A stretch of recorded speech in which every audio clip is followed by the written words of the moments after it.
Nous allons rejoindre Josué dans le chapitre 1er et au verset 9. Vous savez, Josué, il a été appelé par Dieu pour continuer l'œuvre.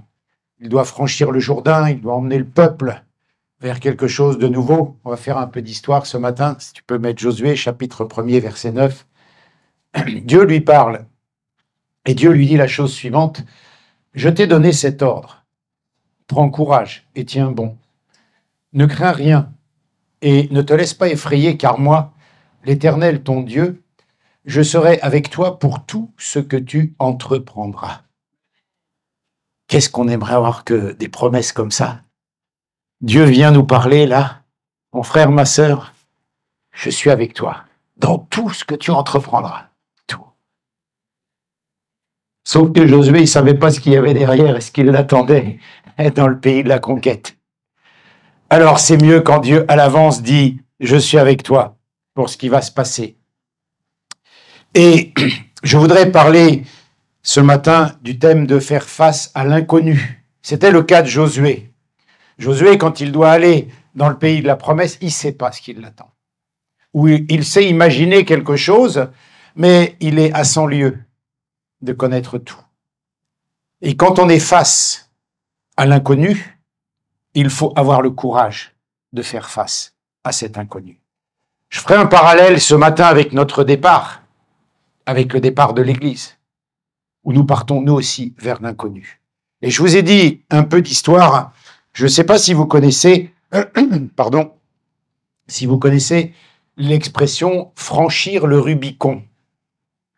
Est-ce que c'est une expression que vous connaissez? Non. Elle est assez connue, mais vous ne la connaissez pas. Franchir le Rubicon, c'est une expression qui est utilisée pour souvent décrire un moment décisif lorsqu'on s'engage dans une action irréversible. Et ça date de César. Vous connaissez Jules César? Lui, oui. Qu'est-ce qui s'est passé? En fait, je vous lis. L'origine de cette expression remonte à l'Antiquité romaine. Le Rubicon était une petite rivière située dans le nord de l'Italie en 49 avant Jésus-Christ. Jules César, qui était alors gouverneur de la Gaule, avait reçu l'ordre de renoncer à son commandement et de rentrer à Rome sans ses troupes. Cependant, il a décidé de traverser le Rubicon avec son armée en violation de la loi romaine qui interdisait aux généraux de franchir cette rivière avec des troupes en armes. En franchissant le Rubicon, César déclenche une guerre civile et a pris une décision qui a eu des conséquences irréversibles pour la République romaine. Et aujourd'hui, si on emploie l'expression de franchir le Rubicon, ça veut dire soit tu vas trop loin, soit tu as franchi la zone rouge, soit ce que tu fais, tu ne pourras pas revenir en arrière, mais en tous les cas, franchir le Rubicon veut dire quelque chose. Et nous allons devoir franchir le Rubicon, faire une démarche irréversible qui va nous emmener vers l'inconnu. Et à partir de maintenant, pour César, il y a juste deux choix. Soit il doit vaincre Pompée, qui règne à Rome, soit il doit mourir. C'est une décision terrible. Soit il gagne en arrivant à Rome, puisque ce qu'il fait, il n'a pas le droit de le faire, soit il meurt. Et c'est là que César va avoir une expression célèbre, j'espère que vous la connaissez, latine, où il dira « alea jacta est », ce qui veut dire en français « le sort en est jeté ». Ça y est, les dés sont jetés, la partie est jouée. Une expression célèbre. Alea jacta est veut dire le sort est jeté. Et Jules César va dire ça parce qu'il sait que lorsqu'il s'engage là, il sait qu'il ne peut pas faire machine arrière. Il sait qu'en prenant ses troupes et en franchissant le petit ruisseau, le fleuve, le Rubicon, il déclare la guerre à Pompée. Il sait qu'il va rentrer dans Rome et que ça va être compliqué. Et il n'est pas extrêmement à l'aise avec ça. C'est pour ça qu'il dit « ça y est, le sort est jeté, je dois faire ça ». L'histoire nous dit même qu'il a vu des sortes d'anges lui apparaître à ce moment-là pour lui dire « vas-y, vas-y ». Bref, ça c'est de la mythologie, mais en tous les cas, il est devant un choix tellement difficile. Il va faire cela, mais ça aura des conséquences. ça aura des conséquences pour lui. Franchir le Rubicon, ça veut dire prendre une décision risquée, aux conséquences irréversibles. Et j'en viens à mon parallèle avec la parole de Dieu, parce que dans la Bible, nous sommes appelés, comme Josué, à faire des actions irréversibles. Quand il a dit, tu vas franchir le Jourdain, tu ne reviendras pas en arrière. Quand tu devras aller dans le pays, tu devras faire ça et pas ça. C'est irréversible. Irréversible. Les enseignements bibliques nous aident à faire face à ces moments avec courage et détermination.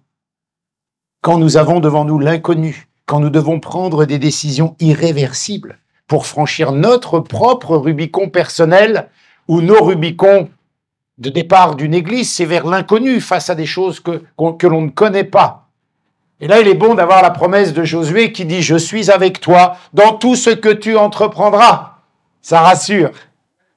Ça rassure. Il y a comme cela des décisions irréversibles. Se convertir, donner sa vie à Dieu, c'est franchir quelque chose parce qu'on ne peut pas revenir en arrière.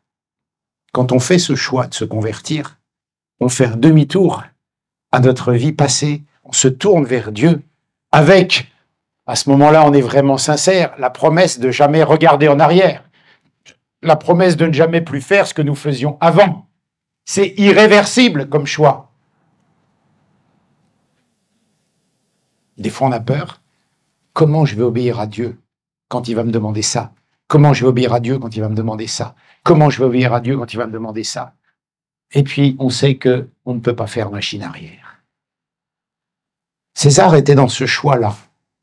Josué est face à au pays promis. Il doit faire ce choix, avec toutes les difficultés, toutes les réflexions. Et la Bible nous enseigne des étapes dans ces choix-là. Nous avons, par exemple, l'Exode, où il est question de quitter l'Égypte. C'est un choix irréversible. Ils devront franchir la mer Rouge, ne pas reculer, ne pas revenir en arrière. C'est comme ce peuple hébreu qui doit quitter l'Égypte. Et nous devons quelquefois abandonner ce qui nous retient dans nos décisions. Et je fais sans cesse ce parallèle avec notre état d'église où nous devons partir, en ne sachant pas ce qu'on va trouver, en sachant ce qu'on laisse, mais en ne sachant pas ce qu'on va trouver. Il faut partir. Et je dirais que nous devons le faire dans la parole de Dieu, dans nos vies personnelles, dans nos vies d'église. Nous devons le faire pour aller vers notre avenir. Et notre avenir n'est pas une page blanche. Il y a des choses qui doivent s'écrire dans cet avenir. C'est pas quelque chose de vide, c'est pas du néant, il n'y a pas rien devant. Il y a ce que Dieu veut. Il y a là où nous devons aller. Et il faut ce courage de dire « Alléa jacta est », le sort en est jeté. On doit faire. On doit faire. Parce que quelquefois, on est devant des faits accomplis.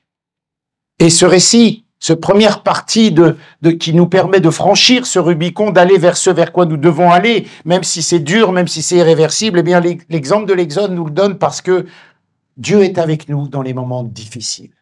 Ça, c'est une première certitude. Il était avec son peuple dans Exode, chapitre 3, verset 12. Il est avec eux. Il leur dit, je vais vous emmener de l'autre côté, vous allez quitter ce pays. Alors, ce pays n'était plus confortable au moment qu'il quitte, mais il l'a été pendant longtemps. Je vais vous emmener. Et là, mer Rouge. Première difficulté. Je suis avec vous dans tout ce que tu entreprendras. Et la mer va s'ouvrir. Deuxième ingrédient qu'il faut avoir dans cette première étape de franchir une étape difficile, c'est la foi. La foi qui va nous permettre, la foi est essentielle. Le peuple hébreu à ce moment-là doit croire en la promesse de Dieu pour surmonter les obstacles, autrement il n'y va même pas. On doit croire que Dieu est avec nous, on doit croire que Dieu est là, on doit croire que Dieu ne nous abandonnera pas, on doit croire que Dieu, malgré ce que nous ne comprenons pas, ce que nous ne voyons pas, est là, qu'il va faire. S'il n'avait pas voulu que le peuple, à ce moment-là, aille vers la mer Rouge, il leur aurait dit, n'allez pas par là. D'ailleurs, il voulait prendre un autre chemin à ce moment-là, un chemin bien plus logique, bien plus court. Eh bien non, dans le désert, il les a amenés. Faire face à l'inconnu. Une situation qui était pire, entre guillemets, que celle qu'ils vivaient, puisqu'à un moment, ils vont regretter même de là où ils sont partis. C'était tellement bien en Égypte, on nous battait, on nous fouettait, mais au moins on nous donnait à manger. Là, il n'y a plus d'eau, il n'y a plus rien à manger, quelle galère. On doit franchir cette étape-là. Peut-être que nous avons peur d'aller là où nous devons aller, peut-être que nous ne savons pas, et je compare à l'Église, mais c'est valable pour tous nos projets personnels, pour toutes les choses de nos vies, pour tous les choix que nous devons faire, c'est la même chose, les mêmes étapes. Alors quand c'est l'Exode, qu'on doit partir, franchir ce petit ruisseau qui nous emmènera en guerre avec Pompée, ou qui t'emmènera en guerre avec ton voisin, ou qui t'emmènera en guerre avec tes pensées, ou qui t'emmènera en guerre avec ce que tu crois, ou qui t'emmènera en guerre avec ta raison, eh bien il va falloir franchir ce fleuve-là. Et il va falloir se dire, mais Dieu est avec moi, il faut que j'ai la foi pour croire que Dieu est avec moi dans ce que je vais faire. Et troisième chose que nous enseigne cette première partie de ce passage, eh bien c'est que l'action est nécessaire. L'action est nécessaire. Jacques chapitre 2 verset 26, la foi seule ne suffira pas. Moi j'ai la foi, pasteur. Ah ouais? Et il est où ton action? Elle est où ton action? Il est où ton service dans l'église? Il est où ton porte-monnaie quand l'église a besoin? Elle est où ta présence quand nous avons besoin de tes prières? Elle est où? Ah, j'ai la foi, pasteur. Mais la foi, ça se démontre. Ou quand on témoigne, on dit aux gens, eh bien, moi j'ai la foi. Alléluia, gloire à Dieu. Et puis, le mec qui te regarde vivre 2 minutes et dans tout ce que tu fais, ça montre que tu n'as pas la foi. Un petit peu de paix juste. L'action qui correspond à ce que je crois. Je ne dis pas que la foi doit être parfaite. Je ne dis pas que c'est parce que nous proclamons être chrétiens qu'on doit être absolument, absolument remarquable, exceptionnel. Mais on doit voir quand même une ligne de conduite, je fais, je dis, je fais. Que ça ait une relation, ces choses-là. Et le peuple Dieu va leur demander, leur dit d'aller partir avec l'Exode, mais c'est partir, c'est bouger. Prends ton sac, fais tes valises, bouge. Aie une action en cohérence avec ce que je t'ai dit, ce que tu crois, et maintenant bouge. Quelle est la situation dans ta vie sur laquelle tu dois bouger? Quelle est ton Égypte que tu dois quitter? Et quelle est ta terre promise vers laquelle tu dois aller? Sachant qu'il faut croire que Dieu est là où tu vas, sachant que pour aller là où tu vas, il te faudra la foi, et sachant que pour aller là où tu vas, il te faudra bouger. Quel est ton Égypte? Comme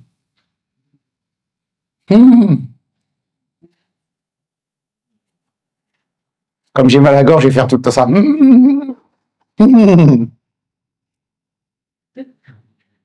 Quel est ton Égypte? Où est-ce que ça bloque?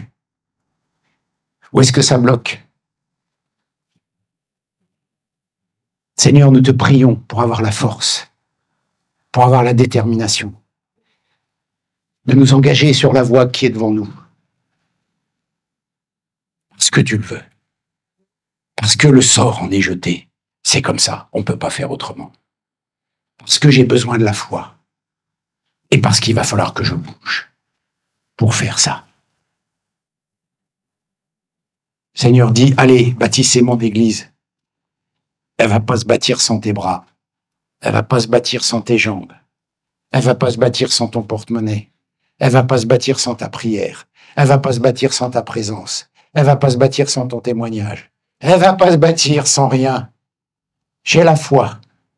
Bouge. Franchis. Va vers l'inconnu. Va vers ce qui te fait peur. C'est l'exemple que nous laisse la parole de Dieu quand il parle à Josué. Je suis avec toi dans tout ce que tu entreprendras. Mais oui, mais il y a de l'inconnu devant. Il y a des surprises, mais il faut y aller. Le deuxième élément qui va nous permettre de franchir ces étapes de vie que j'ai comparées pour faire un petit rappel historique à César qui franchit le Rubicon et qui s'engage dans quelque chose de terrible pour lui. Le deuxième point, c'est Pierre qui marche sur l'eau. je dirais, avoir le courage de sortir de sa zone de confort. C'est ce que fait Pierre. L'histoire de Pierre dans Matthieu, chapitre 14, versets 28 à 31, nous montre qu'il est dans la barque, tranquille. Il sort de cette barque, il est obligé, il bouge. Il sort de là où c'est facile pour lui. Et je dirais que dans cette deuxième étape, Pierre a entendu la voix de Dieu, l'appel de Dieu. Viens. Jésus lui dit, viens. Jésus lui dit, viens. Comme Dieu nous demande d'aller. Comme Dieu dit à Josué, va, je suis avec toi dans tout ce que tu entreprendras. Comme nous devons considérer quand nous avons prié, quand nous avons demandé à Dieu et qu'il n'y a rien qui vient de contraire, que Dieu est avec nous. C'est comme ça que ça marche. Si la promesse de Josué est écrite, c'est bien pour qu'à un moment donné, nous la vivions. Autrement, c'est juste un livre d'histoire, comme l'histoire de Jules César. Mais il faut que ça prenne vie dans nos vies. Alors, Pierre sort de la barque et il y a une étape où la peur et le doute vont se saisir de lui quand il sort de cette zone de confort. Et là aussi, nous devons réfléchir. Parce que lorsqu'il a laissé la peur, lorsqu'il a laissé le doute, il s'est enfoncé. On connaît tous cette histoire-là. Il a coulé.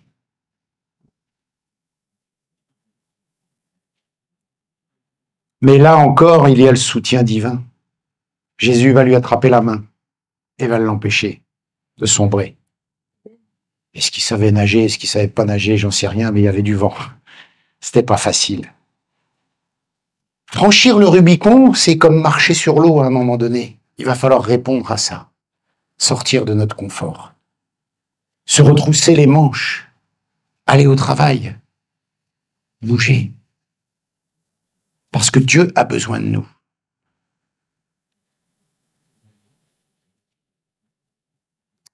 Et tout comme Pierre a dû quitter cette sécurité de la barque, nous allons devoir quitter notre sécurité. Et personnelle. Quand Dieu t'appelle à quelque chose, quand Dieu t'appelle dans une activité, quand Dieu t'appelle à prendre une décision, quand Dieu t'appelle à faire une démarche qui n'est pas conforme à ce que tu pensais, ou qui n'est pas facile avec ce que tu crois, eh bien, il va falloir quitter cette zone de sécurité, de confort dans laquelle tu es pour aller vers ce que tu ne connais pas. Et il va falloir accepter qu'en allant dans ce que tu connais pas, il va falloir en plus travailler, agir pour produire des choses. Dieu a besoin de nous. Dieu a besoin des hommes. Dieu a besoin des femmes. Il bâtit son église, mais avec des hommes, avec des femmes à qui il donne une puissance pour aller. C'est pas j'ai la foi et j'attends. Ça coûte, ça coûte. Des efforts physiques, des efforts spirituels, des efforts matériels, ça coûte. Alors tout comme Pierre a dû quitter le confort de sa barque pour vivre pleinement cette expérience de foi et cette expérience, parce que finalement il a vécu, c'est lui le gagnant, même s'il a douté, il a vécu un miracle que personne d'autre que lui n'a pu vivre. Il y a Jésus qui a marché sur l'eau, puis il y a Pierre. Voilà. Avec son audace, avec son zèle, avec ses doutes, avec ses peurs, avec ses inquiétudes, avec tout, il a vécu quelque chose qu'aucun autre homme n'a vécu, que lui et Jésus. Il est gagnant. Même si on dit, ouais, il a eu du doute. Mais tais-toi, toi, il a marché sur l'eau. Oh. Il y a plein de gens qui disent, ouais, Pierre, il a douté. Pierre, il a douté, mais mon gars, il était sur l'eau. Toi, t'es où? Alors, vaut mieux douter en étant sur l'eau que de pas douter, mais en étant dans la barque. Oh, moi, je suis en paix. Ah bah oui, tu m'étonnes que tu es en paix. Tu es dans ta barque, tu bouges pas. C'est facile. Comme l'église, bah attends, ça se construit tout seul. L'église, ça se bâtit. Dieu, il fait. Ah oui, mais t'es où, toi?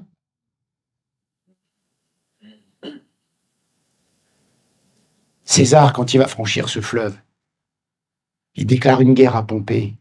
Et ça va être la chute de la République à Rome. Il va y avoir des combats, mais il va avoir un gros apport pour l'Italie, pour la suite. Mais c'est un défi. Il ne pouvait plus faire machine arrière. Comme pour notre conversion, comme pour des choix importants de notre vie. C'est comme un couple qui décide de faire un enfant. Il ne peut plus faire machine arrière. Oh, on va le tuer, c'était un brouillon. On n'était pas prêt. Oh, on ne fait pas machine arrière. Il y a des choix, c'est irréversible. La conversion en fait partie. Nos engagements avec Dieu en font partie. Les appels de Dieu en font partie. C'est irréversible. Et dans ces choix, dans ces défis face à l'inconnu, il y a des règles. Il y a des aides que la parole nous donne. Alors oui,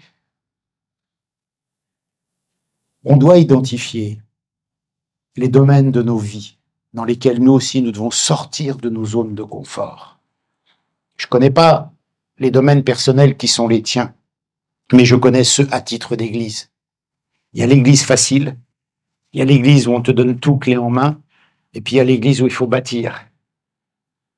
Et c'est un effort.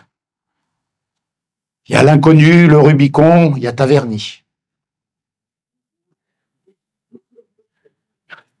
Quel défi! Il va falloir bouger, remplir, s'investir, prier. Tiens.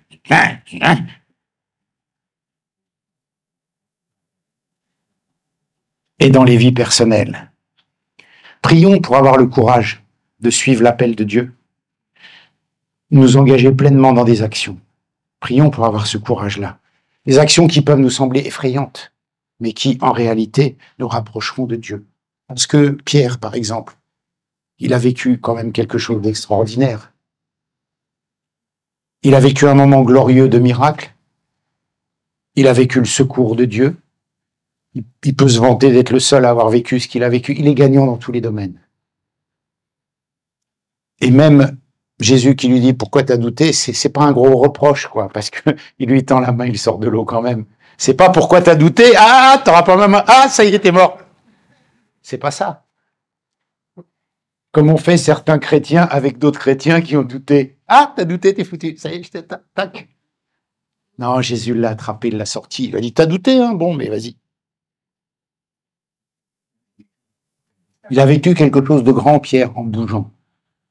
Même si quand il a bougé, c'était pas parfait, il a vécu quelque chose de grand, quelque chose de puissant. Et c'est ce à quoi nous sommes appelés en bougeant pour Dieu. Et on a nos défis, on a nos Canaans, on a nos Rubicons, on a nos Taverny, on a nos décisions personnelles, mais il faut y aller, parce que c'est ce que Dieu demande. Et le troisième élément de cette démarche pour aller vers des situations comme franchir ce fleuve ou comme Josué, eh bien, je dirais que c'est la parole nous accompagne pour comprendre quelles étapes nous devons avoir dans ces moments-là. Eh bien, le troisième point, c'est ce grain de moutarde, le grain de sénévé de Matthieu, chapitre 13, versets 31 à 32, la puissance de l'action et de la croissance. Parce que c'est ce que ce passage-là nous enseigne. Un petit début, un grain de moutarde, un tout petit début va produire quelque chose d'extraordinaire. Un tout petit début va produire quelque chose d'extraordinaire. Puisque le grain de sénévé, le grain de moutarde, là, c'est une des plus petites graines qui puissent exister. Mais elle est capable de se reproduire en un arbre géant, quoi. Enfin un grand arbre. Cette petite chose-là, ce petit effort, la petite chose que tu fais peut avoir un impact considérable. La petite entreprise que tu mets en place, la petite action que tu mets en place, la petite chose que tu fais en bougeant peut avoir un impact extraordinaire. Et c'est ce que nous enseigne cela. Ensuite, la Bible nous dit que dans ce grain de sénévé, il y a un principe biblique. C'est la croissance constante. Constante. Ce grain, il ne fait que grandir.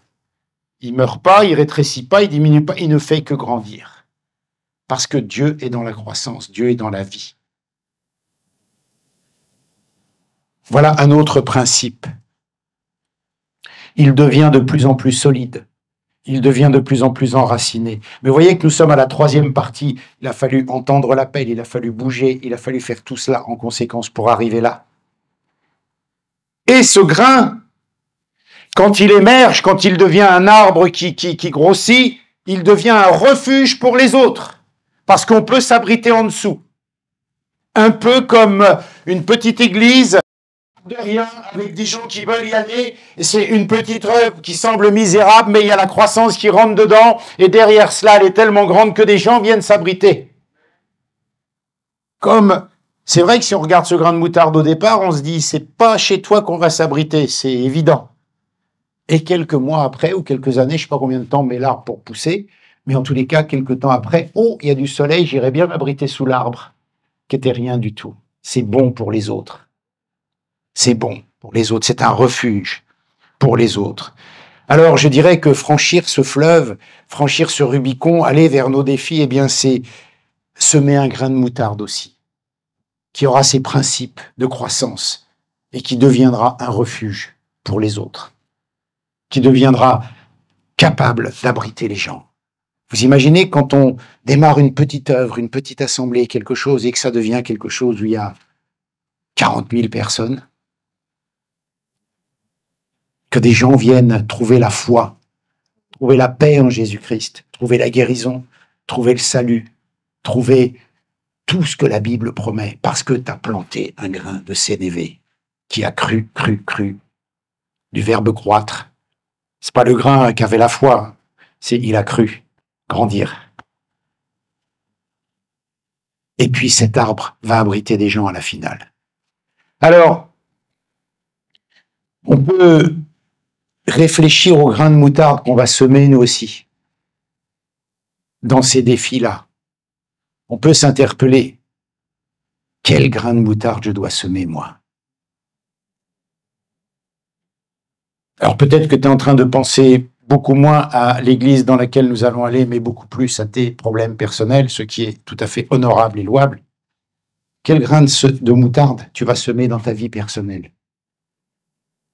Pour qu'un jour, ce grain ou ces graines aient tellement grandi qu'elles puissent devenir un abri pour les gens. Quel grain vas-tu semer? Ou dois-tu semer pour qu'il produise cet effet-là? Quelles sont les petites actions de foi que je peux entreprendre pour grandir spirituellement? Les petites actions de foi pour grandir spirituellement. Prions pour avoir de la persévérance, pour avoir de la patience, pour cultiver ces graines qui petit à petit font leur travail. Et je conclurai avec cette analogie du Rubicon. Je dirais qu'en conclusion, ça signifie embrasser les changements et faire face à l'inconnu avec courage, avec détermination. La Bible nous montre comment affronter ces moments cruciaux, ces moments clés de nos vies. La Bible nous montre des étapes. En cultivant l'exemple de Moïse, en ayant le courage de Pierre, en cultivant la persévérance d'un grain de moutarde, eh bien, nous pouvons nous engager dans des actions qui vont transformer les gens qui nous entourent. Et c'est bien ça le but de l'Église. C'est bien ça le but d'une œuvre locale. En faisant toutes ces actions, en mettant toutes ces étapes bout à bout, on va arriver à abriter des gens, à transformer leur vie par la puissance du Saint-Esprit. On va arriver à leur témoigner, on va arriver à leur annoncer le salut, on va arriver à leur faire vivre des miracles, on va arriver à leur faire goûter à la puissance du salut, à la puissance de la guérison, à la puissance de la vie. Alors oui, quand on a des défis comme cela devant nous, eh bien, c'est en suivant Moïse, en suivant Pierre, en suivant l'exemple de ce grain qu'on arrive à quelque chose, Puissions-nous puiser notre force et notre inspiration dans tous ces enseignements divins qui vont nous aider à franchir ce que j'ai appelé aujourd'hui le Rubicon, mais ce que tu peux appeler comme tu veux, ton défi, ta croix, ton Goliath, ta montagne. Ça porte plein de noms, mais il fallait bien lui en donner un. Je lui ai donné celui-là.